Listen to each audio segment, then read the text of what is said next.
Every single morning, at exactly 5:42 a.m., the same train thundered through Brookdale Station, and every single morning, Ethan watched it leave without him. Not because he was lazy, and not because he didn't care.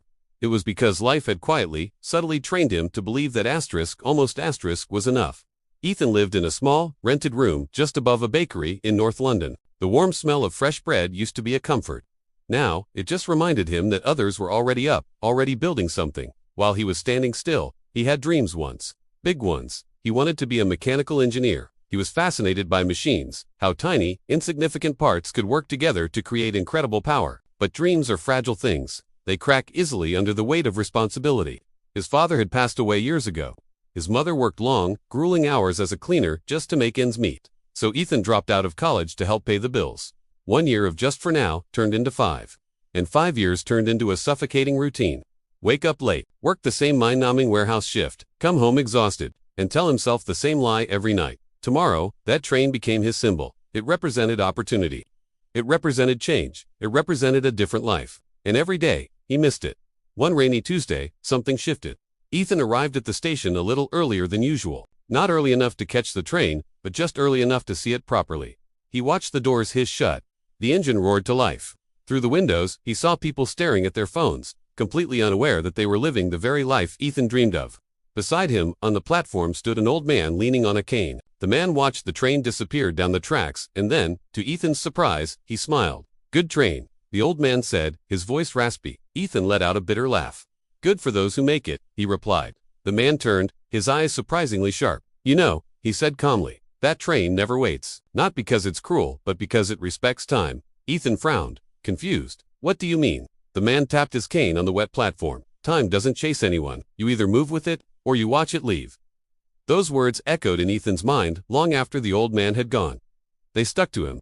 That night, Ethan didn't make a big announcement. He didn't post some motivational quote online, or promise a miracle. He simply set his alarm for 4:30 a.m. The first week was brutal. His body screamed in protest. His mind begged for the comfort of his warm bed. Every excuse he had ever made knocked loudly on the door of his resolve. But he kept waking up. At first, he just sat with a notebook, his mind foggy. Then, he started revising his old engineering notes.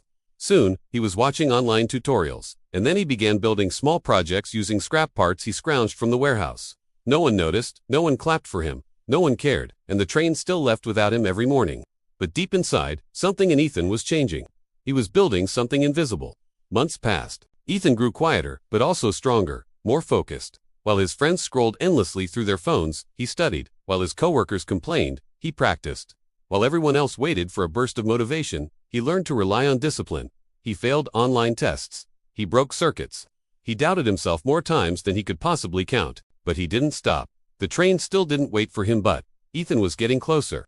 One morning, exhausted and soaked from a relentless downpour, he missed the train again. He slumped onto the bench, utterly defeated. What was the point? He thought. I'm too late, I'm too far behind. But then, he remembered the old man's words. Time doesn't chase anyone. Ethan stood up. That very same day, he applied for a part-time engineering course. It meant night classes, no guarantees, and even more work. It was a long shot, built only on effort. 2 years later, the same station, the same train, the same time. But this time, Ethan was early. Wearing a worn jacket and holding a toolbox, he stepped inside just as the doors began to close. As the train pulled away from the station, he looked out the window. The platform faded into the distance. The past stayed behind. He wasn't special. He wasn't lucky. He was simply consistent, and in the end, that changed everything. The world doesn't wait. Opportunities don't pause, and dreams don't chase you. But discipline creates its own timing. And consistency builds doors where none existed before. If this story moved you, like the video and subscribe to Royal Reads, because the train of success never waits, but you can always be ready.